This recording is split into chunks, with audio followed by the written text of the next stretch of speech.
Okay, it is Sunday, and I was not planning on working or going live. It's Taint Week, which means nothing happens, nothing gets done. There are no expectations. But then I got a phone call last night from my good friend who's joining me now, Allison Jaslow, who is a close personal friend, a confidant, and a mentor, a born leader, a combat veteran.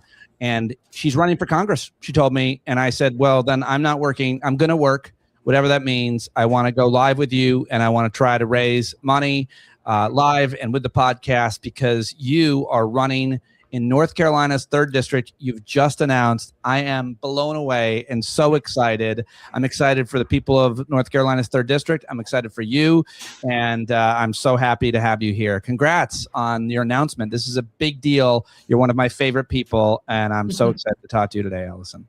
Yeah, thanks for having me on, man. I appreciate the enthusiasm. Of course. I mean, you have done a lot in your life and career, from the military to working as a chief of staff in Congress to running campaigns to the prestigious position as the executive director of Iraq and Afghanistan Veterans of America, which is the most respected veterans organization for veterans, maybe overall, certainly of that generation. And then we talked a lot about what your next move would be, and you were thinking about it, and then the Republicans changed the district, and maybe not in their favor. What led to this decision? Well, as you mentioned, North Carolina was a part of the redistricting wars that have been happening across the country this year. But actually, North Carolina has been redrawing its map for years.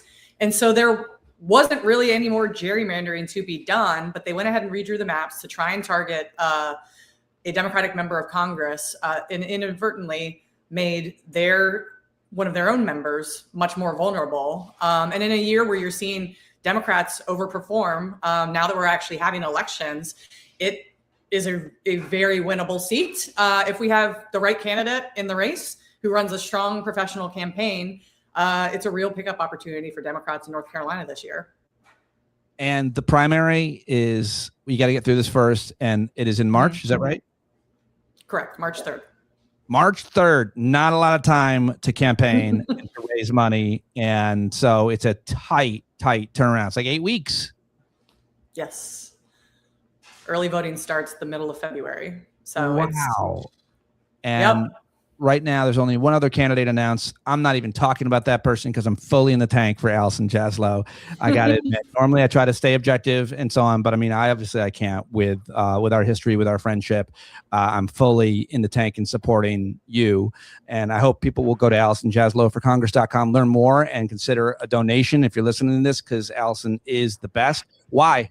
Why do you want to run? You know all the inner workings specifically of this body, the House of Representatives. You worked there. You know your way around the building. You know your way around politics. Talk to us a little bit about your experience there, and then why you decided to put your name on the ballot. You know, I'd say a couple of things, Pete. First of all, you know me well enough to know that I'm not BSing when I say this, but that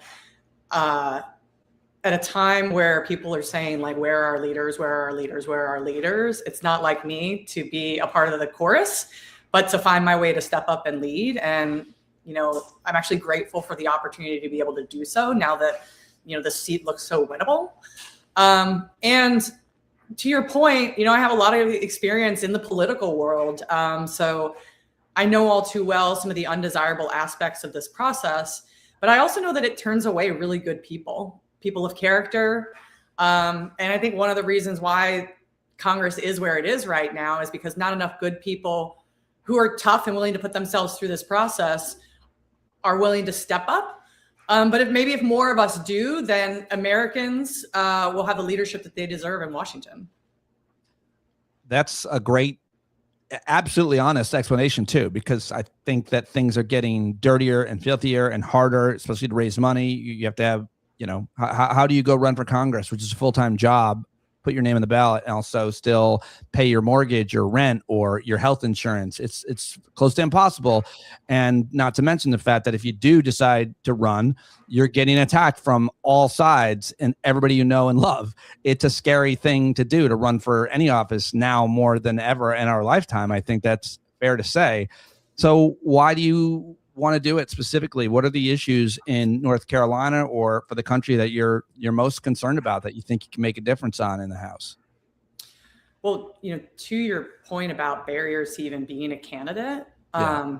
if I didn't have the career that I had to this point, this wouldn't even be possible for somebody from my background. I come from a very working class household. In fact, my stepdad was a grocery store worker. Thankfully had a really great contract from the UFCW. So I have a very strong appreciation for organized labor as well. But, it's important that somebody who understands the experience of working people be representing them in Washington. This is a district that is a very working class district that I'm running in. It's a district that also has 2 military installations in it. So a large military and veterans community as well.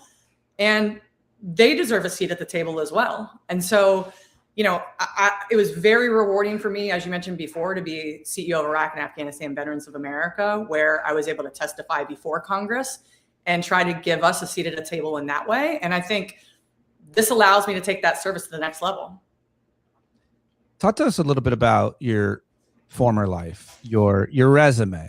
Most interestingly to me is your 2 combat tours in Iraq, where you achieved the rank of captain. Why did you join the military to begin with? How old were you? Well, joining the Army was the dream from when I was 13. I think it was around the time that I lost my dad by suicide that I fell head over heels in love with my country. Maybe, in retrospect, I needed to throw myself into something, but, my desire to serve my country and my fellow countrymen began way back then. And I thought I'd be in the Army for a career. I went to school on an ROTC scholarship. I actually started the fall of 2000. Of course, in my sophomore year, the trajectory of my service changed. We became a nation at war, first in Afghanistan, then in Iraq. And, by the time I was sworn in and went to my officer basic course, it was within months that I found myself on a plane to Iraq. My first deployment was an assignment as a platoon leader where I first led a logistics mission that was base confined, but then it got contracted out. So my soldiers became a force protection platoon, which meant that they were in charge of both security on the base and then also protecting convoys that went across Iraq. I ended up doing 2 missions, or I was assigned to 2 missions during that deployment. So the convoys that I went out on would usually go out and back in the same day versus like some of my soldiers would go, from where we were in Taji to all the way down to Kuwait and back, or all the way north to Mosul and back, or out to the Syrian border. Mine were usually in the Baghdad area of operations. But, that definitely was the more, let's call it, dangerous deployment. Literally dodging roadside bombs, ducking tracer rounds, et cetera. As folks know, convoys regularly got hit in Iraq. So, wasn't a infantry or other type of, combat arms mission, but definitely in the crosshairs of what was going on over there. I came back to Fort Carson for about a year and change, where I was stationed stateside, Fort Carson, Colorado, and then deployed again in January of 2007, where I was there for about 60 days before the surge was announced. And so that deployment ended up being about 15 months. It was during that deployment that I decided to get out of the Army, in part because, I really took the Army values seriously, which is we wore them on a dog tag around our neck. But I saw a lot of my leaders actually not living out the values in the same way that I was. And it was hard for me, after putting the Army on a pedestal at such a young age, to accept that in my leadership. So I made the difficult decision to get out. And what has remained is my desire to still serve. And Right. so I've been very grateful to, at junctures throughout my life, find different people or causes to serve that I feel like could advance the betterment of our country. You have done all kinds of different service at this point. And I mean that you continue to. The desire remains. I mean, you're the perfect person to be running for Congress. Your resume, your background, your desire. I think your lack of compromise in terms of your integrity, you're uncorruptible. I don't think you could sleep at night if you did something that you felt was dishonest or corrupt in any of the jobs and roles that you've held. And I think that's evidence based on when you have resigned from many of the places that you have, because it just wasn't working for any number of reasons. Talk to me about your role at IAVA. What did you do? Tell us just a little bit about, in case people don't know, Iraq and Afghanistan Veterans of America, this organization, how you got involved and how you rose to the top of it. Well, Iraq and Afghanistan Veterans of America is the nation's leading post 9/11 generation veterans advocacy organization. When I left my last role on Capitol Hill, where I was working for a congresswoman from Illinois, I was looking for like the next best way to make an impact, and ultimately found my way to Iraq and Afghanistan Veterans of America, which we also call IAVA. I first started as a political director, but very quickly, because I had a background of being a chief of staff, the founder at the time started talking to me about being his chief of staff because he was looking for one. And so I pretty quickly was promoted into being chief of staff. This was in 2016. Headed into 2017 when we launched our She Who Born the Battle campaign, which did two things. It didn't just advocate for women veterans and our unique needs, but I will always be proud of the fact that IAVA as an organization was willing to not just make women veterans a priority, but in 2017, we made women veterans the priority. And Right. so I became executive director at that time. I was then the face of the campaign. I was the organization's face on Capitol Hill in Congress and with the administration. I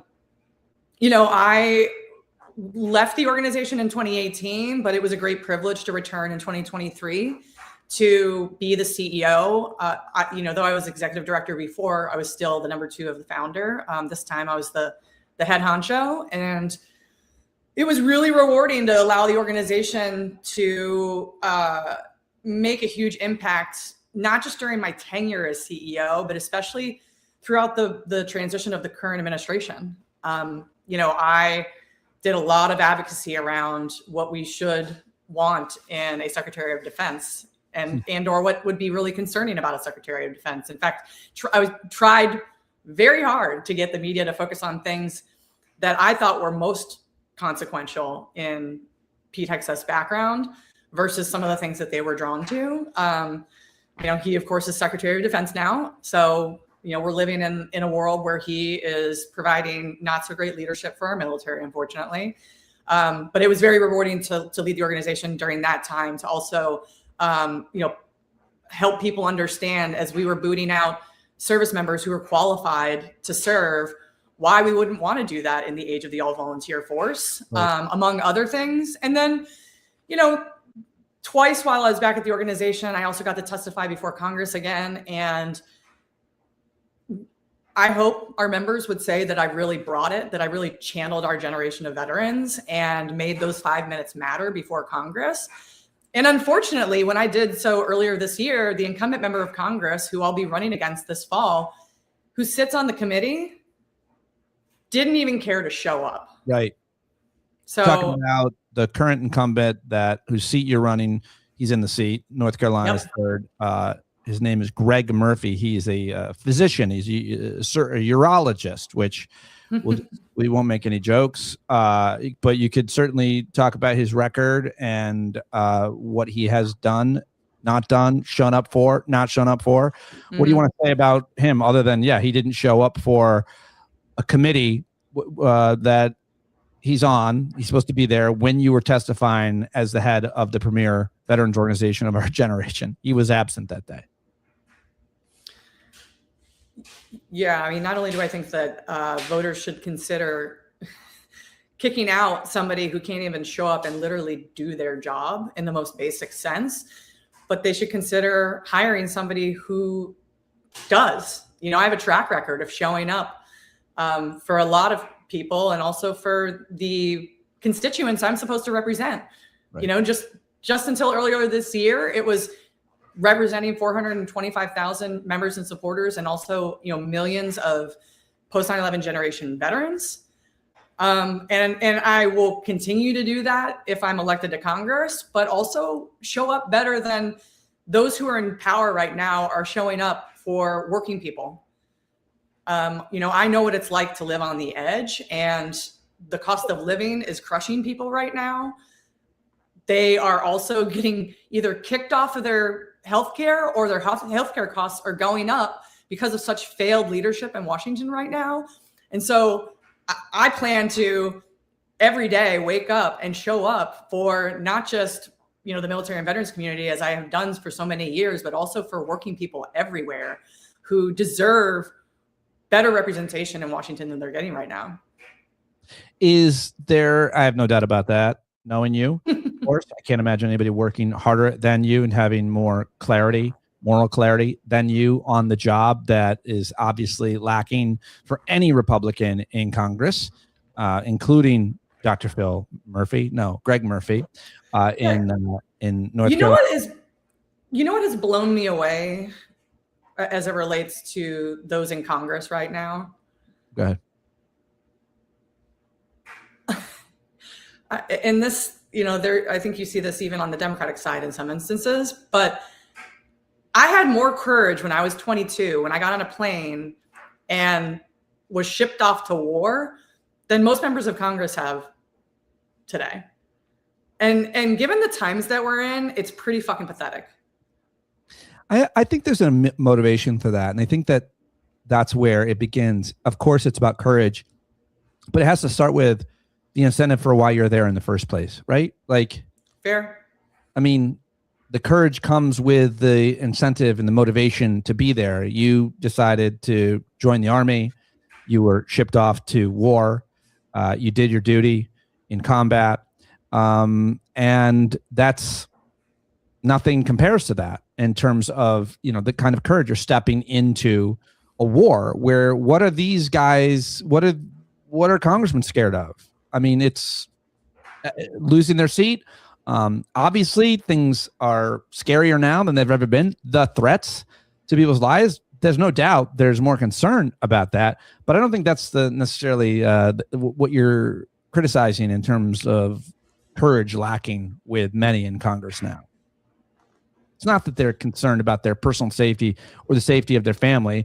It's they're concerned about their reputation or their job, or frankly, in many cases with Republicans, you know, getting in trouble with their cult leader, I think. I mean, I guess I understand those dynamics too, but you know, you mentioned this earlier. Like, I don't know if I was in their shoes, I'd be able to live with myself with some of the, right. You know, right. You know, with some of the stuff that they're being forced into. You see glimmers here and there. You know, I give Roger Wicker a whole lot of credit for asking for an IG investigation into Signalgate. It's something that should have been investigated. There still has not been adequate accountability following that investigation. Yeah. But, you know, you see moments where, you know, especially when there's national security concerns, some Republicans in Congress are stepping up, but, you know, a lot of them could be doing a lot better than they are, and still might not keep their jobs at the end of the day. So if you're elected, I'm sure that you would obviously be more than qualified to be on certain committees, Foreign Affairs Committee. What would you think about what is happening right now in the Pacific and the Caribbean with these targeted assassinations? Some call them murders, some call them unlawful, some call them illegal. Not to mention the fact that there seems to be a real drum beating for a new war with Venezuela. What do you have to say about these targeted assassinations and the potential for another war? Well, I'd say a couple of things. One, I'm not a JAG attorney, so I don't feel like I'm in the best position to talk about what is or isn't illegal. What concerns me the most is the utter lack of congressional oversight that's taking place right now. You see few attempts, but why the Secretary of Defense wasn't dragged in to brief Congress, 30 days after all of this happened, I don't know. But I think it would be helpful to understand what we're trying to do here, which is like what we should do for any war, right? And what we failed to do throughout the course of the Iraq and Afghanistan wars, right? I mean, it made perfect sense to go into Afghanistan after 9/11. What we didn't do was continually challenge ourselves as a country to ensure that like we had clarity of mission and goals, and then it was worth people still risking their lives to achieve those goals. We lost sight of them.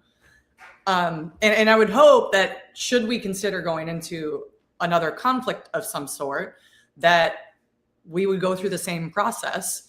And I don't think we should be allowed, the administration should just be allowed to like wage a quasi war without Congress asking tough questions of it, Yeah. But it's par for the course for a Congress that's abdicated its war powers authorities my entire adult life. Right. So. Right. I think the other thing that's interesting about you running for Congress and being in Congress is your ability to organize people, your ability to lead people, your ability to bring people together. I got to the great honor to watch you lead these Patriotism and Pints. Is that what it was called? Pints and Patriotism, yes. Pints and Patriotism, where you and a colleague would go into different towns in America, different bars with a whole bunch of veterans and lead a conversation about their interests. And I remember, I've told you I could never do that because I was getting outraged by the people who I disagree with, by the MAGA people.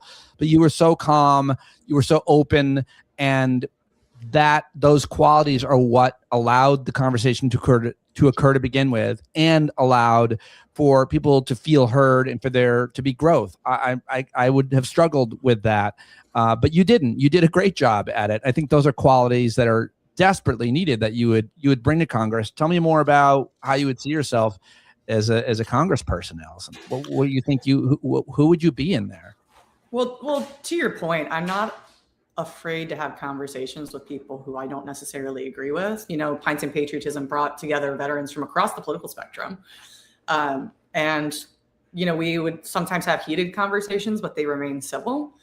I also, I'm not in the category of folks who's going to disown family members who don't vote like me. In fact, I try to have a relationship with them where they'll be comfortable enough to share their views with me so I can at least understand where they're coming from. Right. And I think that is core to my leadership style. And I have I'm not going to change. I'm going to bring that leadership style to the way in which I represent the people of North Carolina's 3rd District, but also would want to engage with, colleagues in Congress as well, which it's a tough place for, people to be civil to each other these days. But I think we need to bring it back. Yeah, for sure. You would be a person who could get that done. You've been doing it your whole life and your whole career.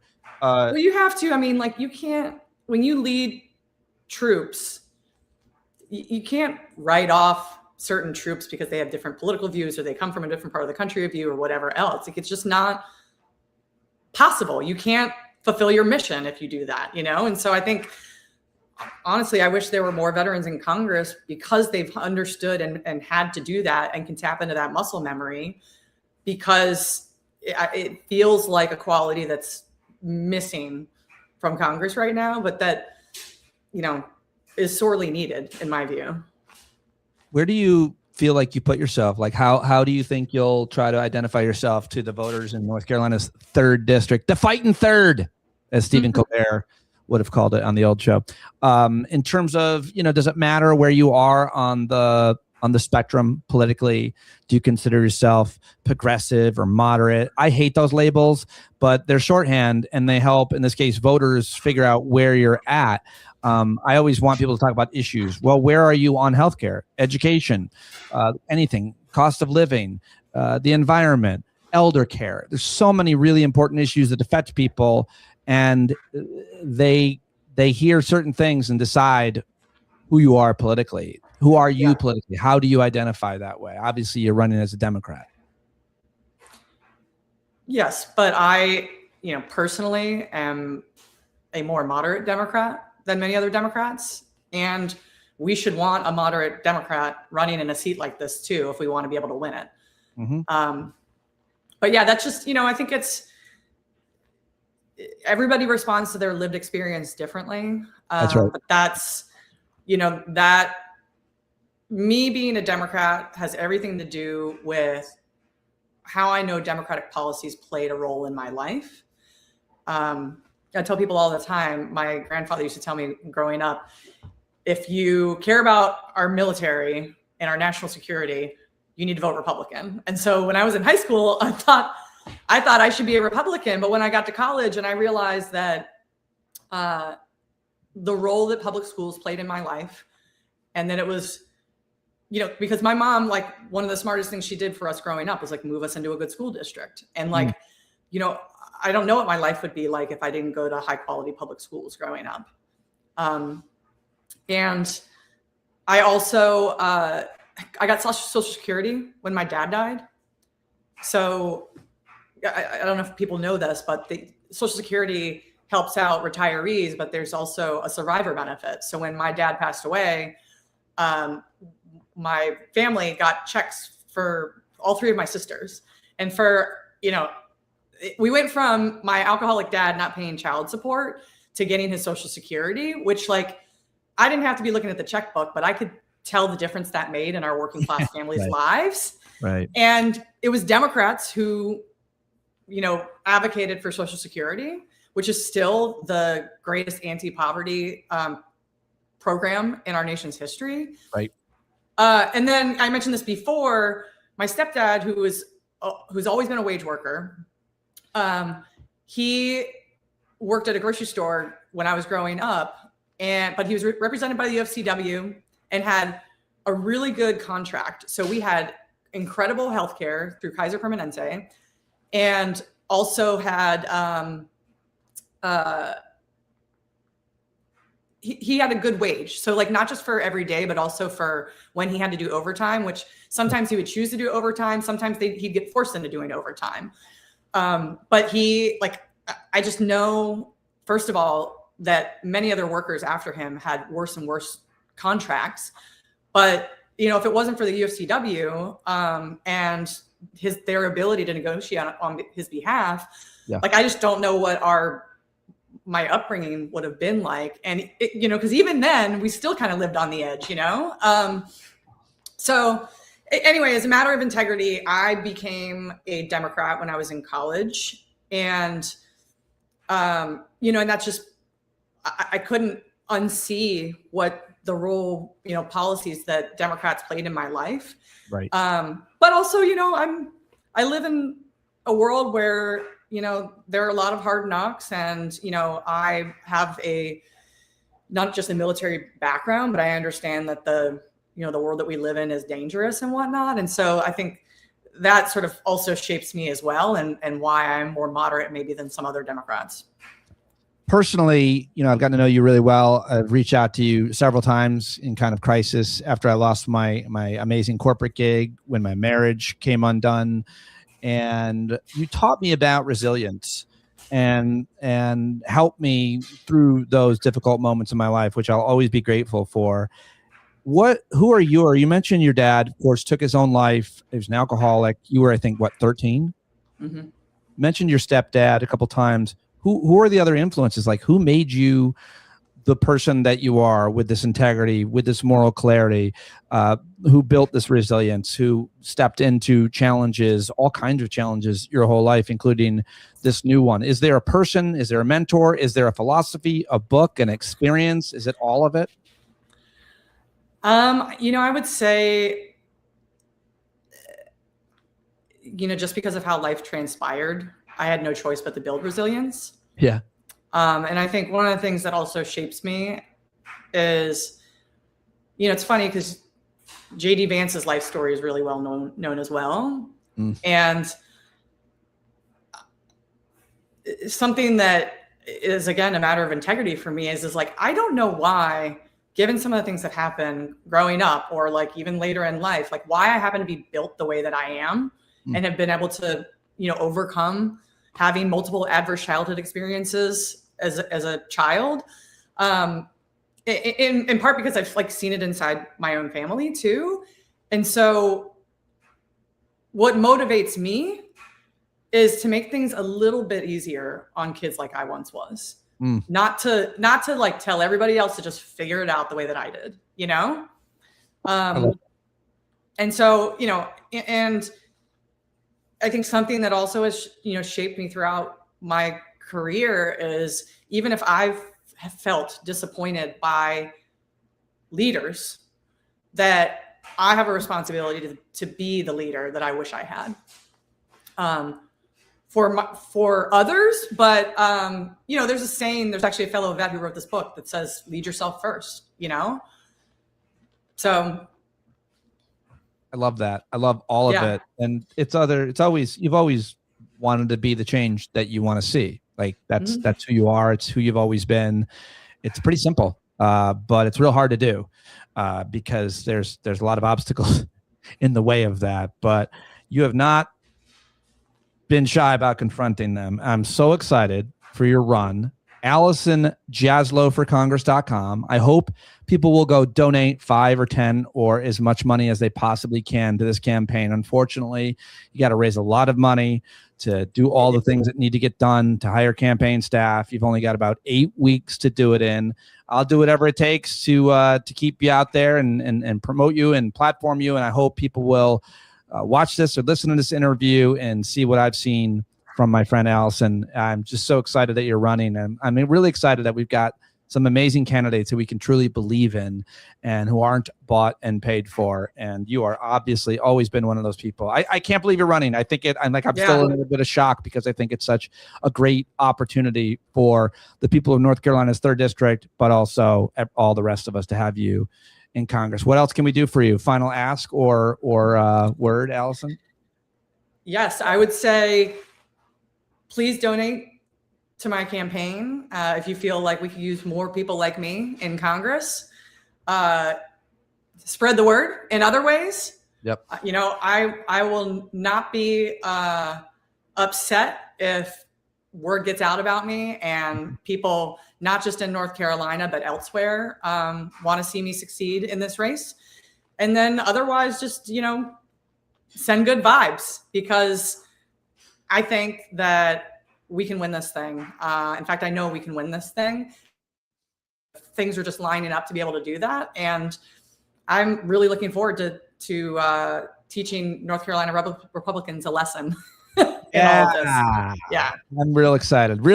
Thank you, all of us, for joining live on a Sunday night. Thanks for listening on the podcast. Go to AllisonJaslowForCongress.com. If you can't remember that, it's in the show links and the notes and the show notes, I think they're called. Allison, thank you so much for joining me. I look forward to having you back as often as you can in the time between now and the primary and anytime else. And I can't wait to sit in your office in the House of Representatives. Can I come and sit in the office and annoy everybody? Hey, guys. I don't know about that. That might be something that I need to consult with staff on. Hey, guys. I call her Allison. I'm friends with the Congresswoman. Hey, guys, do you guys have any lollipops or anything? Candy jar? Congrats, Allison. Thank you very much for joining me. Awesome. Thank you for having me on, Pete. Always a pleasure.